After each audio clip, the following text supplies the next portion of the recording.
Tuhan sudah kasih 6 tahun yang lalu, cuma kakinya pendek sebelah, dia tolak. Ya sudah, karena kamu milih-milih. Jadi kalau ada orang tanya, lalu apa definisi jodoh? Jawaban saya gampang. Kalau matamu nggak ikut-ikut, nah itu jodoh. Jadi kalau mata ikut, pasti bukan. Karena mata itu kurang ajar. Betul? Di mata itu ada hawa nafsu, kita harus tahu. Jadi bagi saudara yang belum menikah, begini, ini kesimpulan cepat aja. Kalau saudara lihat orang itu jelek bener ya, tapi hatimu kesetrum, nah itu jodohmu. Ya itu aja. Serius itu. Kalau ada anak Tuhan milih pakai matanya, colok aja matanya supaya buta. Nggak boleh, kita tidak boleh milih pakai mata kita. Harus milih dengan hati. Jadi anak-anak muda, awas kamu. Lalu apa itu kehendak Tuhan? Mari kita buka 1 Timotius 2 ayat 4. Sudah jelas. Jadi mulai hari ini yang rajin puasa jadi kehendak Tuhan bertobat. Tidak perlu lagi, karena kehendak Tuhan sudah jelas. 1 Timotius 2 ayat 4. Kita baca sama-sama. 1, 2, 3. Yang menghendaki. Berapa orang? Semua orang diapakan? Diselamatkan. Untuk apa? Dan memperoleh pengetahuan akan kebenaran itu. Jadi apa kehendak Bapa di surga? Supaya berapa orang? Semua orang diselamatkan. Ya sudah. Jadi kehendak Bapa kita cuma itu. Dia mau supaya semua orang diselamatkan, bukan dikristenkan. Bedakan itu. Dia tidak mau semua orang jadi Kristen, itu bukan hatinya. Tapi yang dia mau adalah supaya semua orang diselamatkan. Dan itu tugas kita, mengenalkan Yesus kepada orang-orang itu. Itu tugas kita. Jadi puasa-puasa ngawur, bertobat sehari. Berubah. Puasa cuma satu, merebut jiwa-jiwa itu.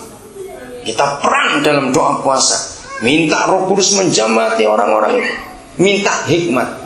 Juga jangan doanya ngawur gini, Tuhan selamatkan orang itu, Tuhan selamatkan tetangga saya, Tuhan selamatkan.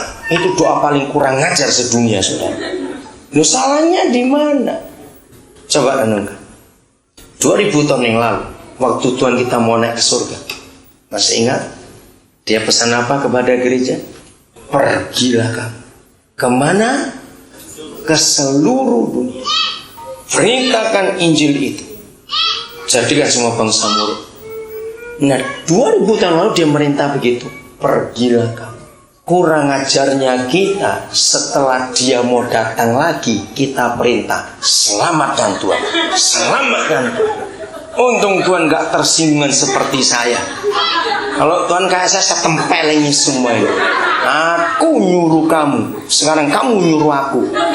Kalau suruh-suruhan yang pergi siapa, goblok?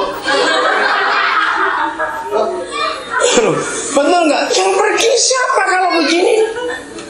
Maka itu banyak doa yang ngawur juga dalam gereja.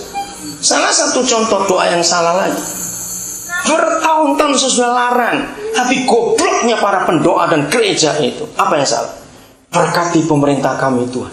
Tanah ini kaya, pejabatnya yang bajingan semua, pencuri semua, termasuk pejabat-pejabat Kristen, sama malingnya juga.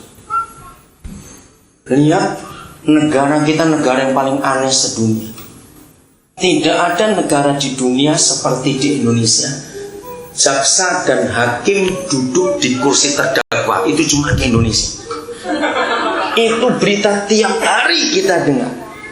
Bupati ditangkap, wakil bupati ditangkap, anggota dewan ditangkap. Soalnya kira kita jadi biasa dengar itu. Ngeri bukan bangsa ini? Maka itu jangan doa minta berkat buat pemerintah. Salah, hukum mereka Tuhan. Semua mereka kejam. Negara begitu kaya, rakyat bisa menderita. Lihat ini, gereja harus ngurus orang-orang seperti ini. Saudara, di Papua ini hampir 80% anak-anak nggak ada bapaknya. Kasihan, dia masih muda itu, sudah punya anak. Maka itu anak jadi berontak, karena mama capek. Mama yang capek suka marah. pukul, bentak. Anak bereaksi, aku salah apa dipukul? Kenapa begitu? Makin bereaksi, mama makin keras. Ngeri keadaan tanah. Maka anak-anak muda, engkau jaga dirimu, hati-hati dengan free sex. Korban sudah banyak. Dari tadi saya perhatikan. Kasihan bukan? Dia masih muda, waktunya masih senang-senang. Terbelenggu dengan anak. Anak nggak berdosa, jadi korban. Kasihan sekali. Dari pagi tadi saya ngurus satu kasus. Orang Malumpu. Pasti sudah nakal saya sebut nama, tapi saya nggak sebut. Dia dulu tugas di Narotali. Free sex. Lahir anak. Ditinggal. Anak besar dengan nenek. Mama pindah ke Manokwari. Menikah dengan orang Keng jadi Islam. Nah, anak ini ingin masuk ke SMK Kehutanan di Manokwari. Saya nggak kenal keluarga ini, tapi kebetulan saya kenal dengan direktur sekolah itu. Saya telepon anak itu pasien Manokwari, dia datang. Ternyata 4 hari ini anak itu mau lari, ibunya sudah keluar, harus bayar 7,5 juta. Hari pagi tadi saya telepon dia.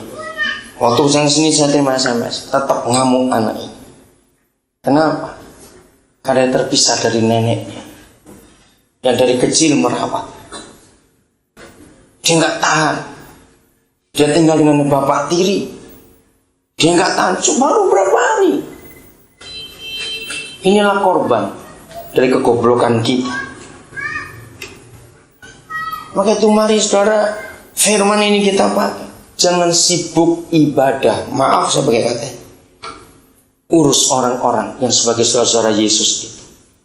Urus mereka. Supaya mereka diselamatkan.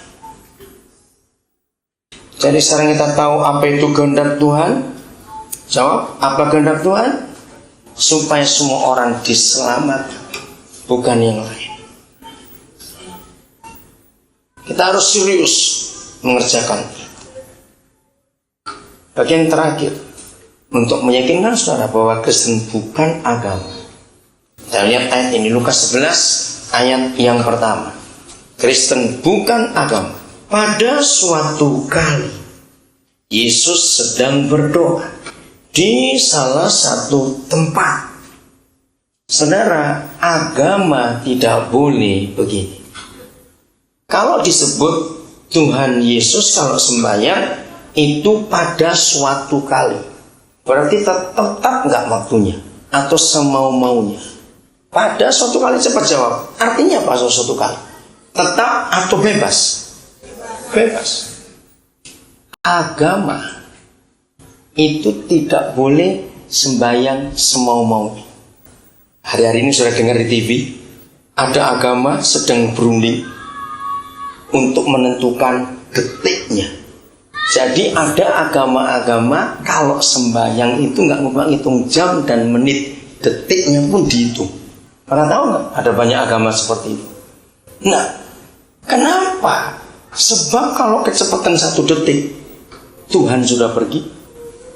Kalau kelambatan 1 detik, Tuhannya belum datang. Bayangkan betapa repotnya sembahyang aja ngitungin detik. Lu pernah tahu nggak, saya tanya ini? Betul kok mereka ngitung. Mau sembahyang aja repotnya. Tapi kalau kita tidak, mau jam berapa saja, pada suatu kali. Lalu Yesus berdoanya di salah satu tempat.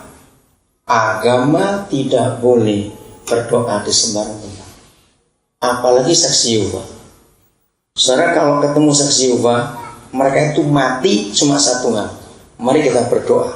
Tidak akan mau. Karena saksi Yehova harus berdoa di balai kerajaan. Tidak boleh doa di sembarang tempat. Begitu pula agama-agama yang lain. Mereka doa sudah ditetapkan tempatnya.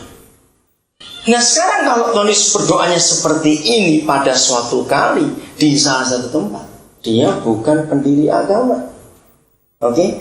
Bahkan semua agama di dunia, semua tanpa terkecuali,